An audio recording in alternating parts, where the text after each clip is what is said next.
Today we're talking Space Marine HQs and characters, and discussing what I think are the best choices to lead your troops to war.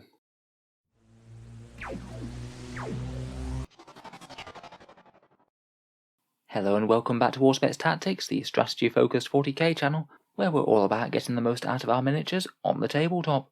In today's video, I thought we'd do a bit of a general overview of the Space Marine HQs section, talk about the choices that I most commonly see fielded in-game, and why that might be the case. Generally, within a balanced 40k army, I think you want a few characters to really maximise the effectiveness of the rest of your troops, but you don't want to go too overboard, as otherwise you'll run the risk of having too many buffing characters and not enough bodies for them to buff. This means that generally most armies will have a bit of a budget for characters. You're not going to want to take every single one out of the Space Marine options, so some hard choices have to be made. My personal playstyle is to run fairly light on characters and to try and squeeze more hard-hitting units into the list, but I think a happy medium is somewhere around 2 or 3 characters in a Space Marine list to get the absolute most bang for your buck without leaving the battle line deprived of bodies. In this video we're going to go through all the generic Space Marine characters that you can take, talk about their pros and cons and which ones I'd want to include most myself. This is frankly an enormous topic though, it's going to vary a lot based on your own army and builds, so if you have any other insights please let me know down in the comments.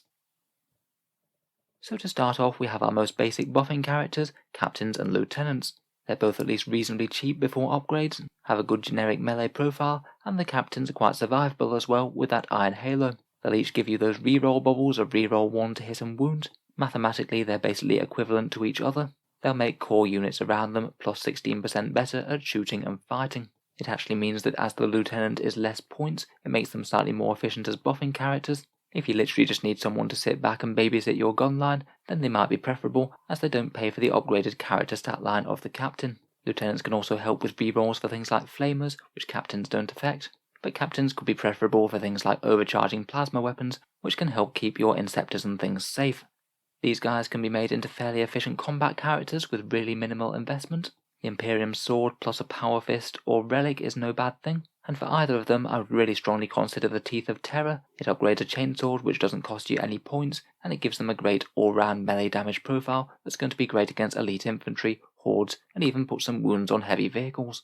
For Captains you can think about the Chapter Master upgrade. It is fairly pricey, but really lets you double down on the buffing for one unit that's going to be vital this turn. I think about it most if you are going to be in the centre of your battle line and have multiple options for different squads to buff. Chapter Master style rerolls are particularly good with things like Power Fists and Thunderhammers that would hit on 4s normally. It's definitely nowhere near as much of an auto take as it was when compared with 8th edition.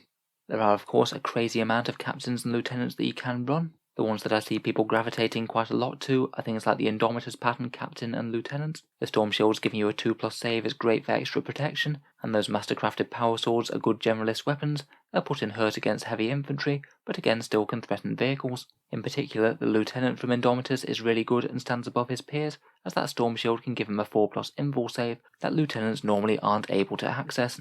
Otherwise, for Captains, I really like the Bike Captain these days. He's cheaper than the Jump Captain, harder to take out with his toughness 5 and extra wound, gets you a bunch of free bulk shots, and is even faster to boot. I've been having great fun with my Blood Angels one, equipped with the Teeth of Terror. Finally, if you want a deep strike, I think both the Jump Captain and the Terminator Captain are worth it. It depends whether you want to be a bit more fragile and have a lot more movement once you come down, or have the extra durability afforded by Terminator armour.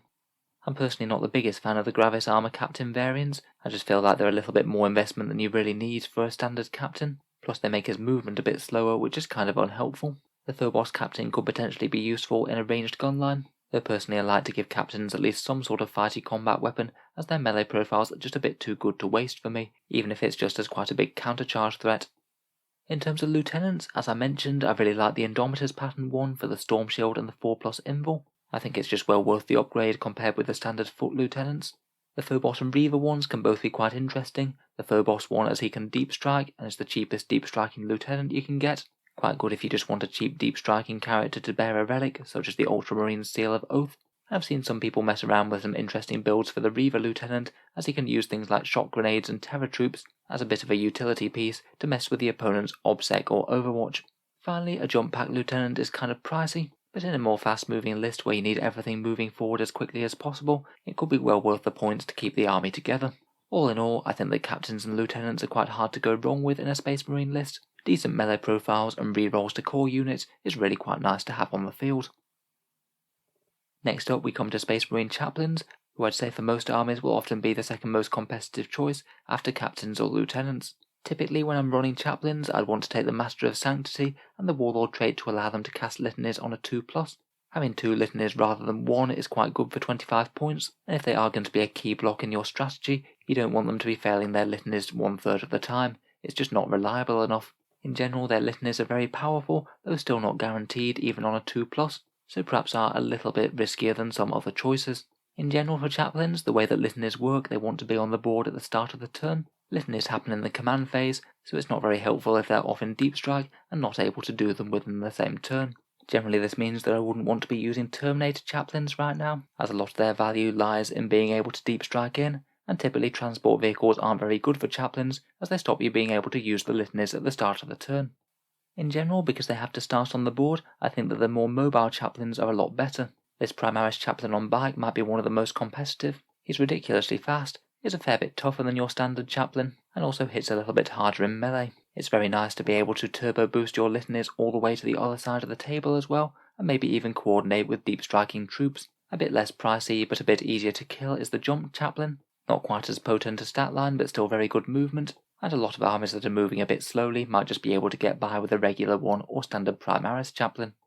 The vast majority of the litanies are very useful. If you're buffing shooting units, you can get +1 to hit and wound. You can really help out deep striking units with +2 to charge, giving them a 7-inch charge out of deep strike. You can reroll hits with the Litany of Hate and give a unit +1 to wound in the fight phase. And you can use the excellent Mantra of Strength for +1 attack, strength and damage to make your Chaplain into a veritable melee monster for a turn. That last one is pretty crazy in combination with things like the Imperium Sword or Strength 8 Chaplains with a whole bunch of attacks.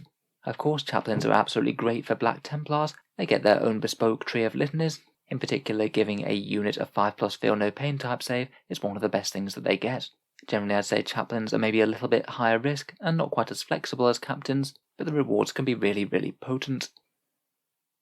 Next up we come to Librarians, who came down a bit in relative terms compared with the other choices in the new codex. There's some positives and negatives to taking Librarians in the army just to start with. It will stop you from taking Abhor the Witch against armies that might make sense to, such as Grey Knights or Thousand Sons, but it does give you some denial against those same armies, maybe trying to foil 1 or 2 of their strongest spells each turn. There are some very nice options in the Librarius discipline. Psychic Fortress is excellent for a Space Marine castle, giving everyone a 5+ invul save nearby. Works really well with Redempted Dreadnoughts in particular. Null Zone can foil enemy invul saves, but you do have to get your Librarian very close to them. But when it works, it can be one of the best ways to down things with Storm Shields or Demon Primarchs, for example. Might of Heroes is great in combination with a really fighty character, say someone like Gilliman or Calgar. And Veil of Time is a generic useful one to have, maybe if you really want one of the others and are unsure for a second pick. I would bear in mind with all these though, like the Chaplain, they're not guaranteed to go off, and if anything is really, really critical, your opponent might well be able to deny the witch anyway. So it sort of does give you a couple of chances of failure for these powers, and maybe makes them more risky than Listeners and Captain buffs, which typically aren't going to get removed from the board quite so easily. You do have the option of the Obscuration discipline with the Phobos Librarian, though I'll be honest, while it does have some good tricks, I'm not the biggest fan of it for competitive play. You really have to go quite heavy on the Phobos armor to use this, and personally I think that Phobos armor is better served as just a few units to do some screening for the army, rather than trying to make up the majority of your battle line with it. I'm not saying that it can't work, but I don't think it's one of the strongest things open to Space Marines right now. In terms of choices of Librarians, I think they're fairly well balanced. The jump pack's really nice for the mobility and chance to deep strike, though it is very costly. The standard foot slogging ones are cheap but might struggle to keep up. Terminator armor's pretty fine if you're planning to put them in deep strike anyway. And remember that you could take the Phobos Librarian even if you're thinking about taking individual book powers rather than obscuration. Depending on the list, it might help out with a bit of extra positioning. The strength of Librarians really can depend on the actual chapter that's fielding them. If you've got a stronger psychic discipline, you're more likely to take them. Some of my favourite psychic disciplines are White Scars for some excellent melee support, Salamanders to make one unit excessively tough each turn with Drakeskin and Fire Shield, Deathwatch mainly for the 5+ Feel No Pain type save, really potent when put on an infantry squad, and the Dark Angels in Terramancy one, who can do things like manipulate Obsec and also send one melee unit into rage mode, re-rolling all hits and wounds. In general though, I think I struggle to field Librarians compared with the other choices, and I'd be most tempted to use them if I was using one of the chapter specific disciplines. I can see Deathwatch, White Scars and Dark Angels players particularly wanting to make use of them. Last but not least, for the generic HQ slots, we have the Techmarines. I'd say these guys have obviously gotten a bit more of a niche compared with the other Space Marines, and they're only really ever worth considering if you're taking a core of vehicles. I'd argue that just running one vehicle in your list might not be enough to justify him compared with, say, a captain or lieutenant, as if that vehicle just gets gunned down, then he's going to be pretty much useless as a buffing character for the rest of the game. Ideally, I think he's best suited to maybe running alongside a couple of dreadnoughts and a battle tank or something like that, each turn fixing one up with a few more wounds and giving one extra accuracy with his blessings. I would be quite tempted to upgrade him to the Master of the Forge if I was taking one. Having a really solid 3 wound vehicle regeneration is pretty good on certain units, particularly very tough, hard to remove vehicle wounds, things like Toughness 8 vehicles or maybe Leviathan Dreadnoughts. I'm not particularly sold on his Dreadnought buffing Warlord trait though. I guess it might be good for a few extra attacks over the course of a game, but I'm not sure I'd build around it unless you were already taking a core of Dreadnoughts already. Out of the two options, I much prefer the Primaris Techmarine right now. He's tougher, fightier in melee, and has some really nice shooting with that Forge Bolter and Grav Pistol. Unless you're desperately needing to put him in a transport vehicle or something, I think he's just the better option. In general though, with Techmarines, I'd weigh him up against a captain or lieutenant. If you are taking a bunch of vehicles in your army and you're planning to keep them together, he's certainly a decent asset to, say, a trio of Redemptors or a couple of Redemptors and a Leviathan walking their way up the board. So those are the 4 primary Space Marine HQs, but seeing as we're talking characters, I thought we'd cover the elites ones as well. Once you've filled any obligatory HQ choices, these are ones that you could select over additional characters. First up, we have none other than the Apothecary, who is perhaps the best Space Marine character right now in terms of points for what he can do for you. I generally upgraded him to Chief Apothecary and Selfless Healer. That will give you a nice 6-up Feel No Pain, healing up to 2 models by 3 wounds each turn, and also bringing a model back from the dead per turn for free, which is pretty excellent even on standard Space Marine units, never mind if you get to do it on something like a Blade Guard or an Eradicator. If you're running any heavy infantry in the list, Apothecaries are a really good choice, and can potentially be really quite frustrating to play against. I think both of them work well. The Primaris one is a little bit tougher with 1 extra wound, and I would be tempted to upgrade to him just for that little bit of extra durability. The Chapter Ancient, on the other hand, I don't think is quite as positive these days. His banner ability allows models to fire or make 1 attack in melee in death, and because you get to fire an entire weapon, I think he's far better in shooting castles than he is buffing melee units. Things like Hellblasters and Devastators will really like him, and in particular anything that's armed with plasma, as they might overheat and die, allowing you a little bit of extra firepower when they do so. In general though, while you certainly can make him work, I think he's fairly far down the list of characters for me. It's only really worth taking in a really big castle of shooting units, which isn't necessarily the best strategy in 9th edition anyway. I'd typically take the Primaris Ancient as the first choice, as he gets a reasonable gun as well, though several other chapters do have some access to some better banners which can make him work a lot more. In particular, the Deathwing have their Pennant of Remembrance, giving them -1 damage on a unit, and this alone can make the Terminator or Blade Guard Ancient well worth the points. In general though, for most armies, not the strongest pick for me. Finally, for elites characters, we have the Company Champion and the Primaris Judiceer. Company Champions generally sacrifice any buffs for nearby units just for a bit more melee prowess on themselves, with a particular knack for killing characters. Again, for this reason, I think they're fairly far down the list of picks, though again, I'm not saying that they can't be strong in the right list, particularly for a more melee-orientated chapter. If I was taking one, I'd certainly upgrade him to the Chapter Champion, who basically upgrades his stat line in all sorts of different ways, and if you do, you can give him an aura of re-rolling charges for all nearby units, which is pretty handy to be honest. It would be even handier if you could deep strike though.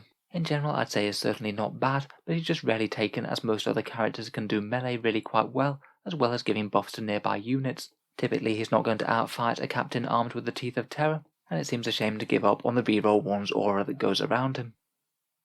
Finally, we come to the Judiceer, who for 85 points has good generalist melee just like the Company Champion, that's strength 7, AP -3 and damage 2 with that Executioner Greatblade. Again, he's not got too bad stats on his own, but that's just not really enough to warrant taking him. Obviously, unless you just want to field the model, as it does look really cool.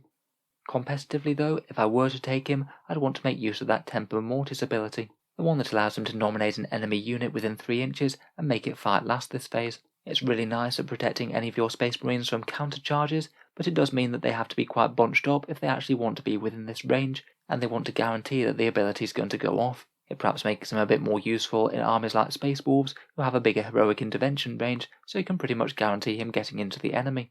I think he particularly synergizes with any sort of small elites units, things like Blade Guard veterans, who could potentially all pile into that 3-inch range of him, so when the enemy charges them, they know they're going to be fighting first. It could potentially make them almost unchargeable, as some enemies just might not be able to take all those attacks before they get to strike back. Really though, I think he is a little bit niche. There's quite a lot of situations where your opponent's not really going to care about the Tempora Mortis, say if they're just wanting to shoot down your army rather than charge them, or they're just going to be tough enough to take the punch before they strike back. I'd say is perhaps at his strongest, say piled into a transport with some Blade Guard veterans, and provides some very nice melee protection to them when they're out of the Impulsor. So overall, out of the Space Marine characters, naturally it will depend on exactly what sort of list and chapter that you're fielding, but typically my favourite right now are Captains, Lieutenants, Chaplains and Apothecaries. Techmarines and Librarians can be decent depending on what chapter you're playing or what sort of army list you're taking, and to be honest I find the other elites choices kind of hard to justify compared with other options unless your chapter has some really good synergy with them. In any case, I look forward to hearing your thoughts as to what sort of Space Marine characters you're running at the moment and why. Please let me know down in the comments below, particularly if I've overlooked anything that's important in this video. If you've enjoyed the video and you'd like to see more tactics ones like it, then feel free to subscribe to Auspex Tactics, where we do keep them coming fairly regularly. Finally, if you have been enjoying the channel and would like to help support, I would just like to mention that I do have an Element Games affiliate link which you can find down in the video description. If you're based in the UK and are looking to pick up any Warhammer anytime soon, Element Games is a pretty excellent discount retailer with 10 to 20% off Games Workshop products, and if you order anything from them after clicking the link in the video description, a small amount goes to help support the channel without costing you any more whatsoever. It can just be a way to help keep these videos coming if you were planning on buying some Warhammer anyway. For people in the USA and Canada, I do have a very similar Amazon affiliate link which works in pretty much the same way. Again, if you click on that and order anything through Amazon whatsoever, a small amount goes to help support the channel and it doesn't cost you any more. A massive thank you to you guys who have been using those links, it really does make a difference. In any case, thanks very much for listening to the video, and I'll hope to see you guys next time.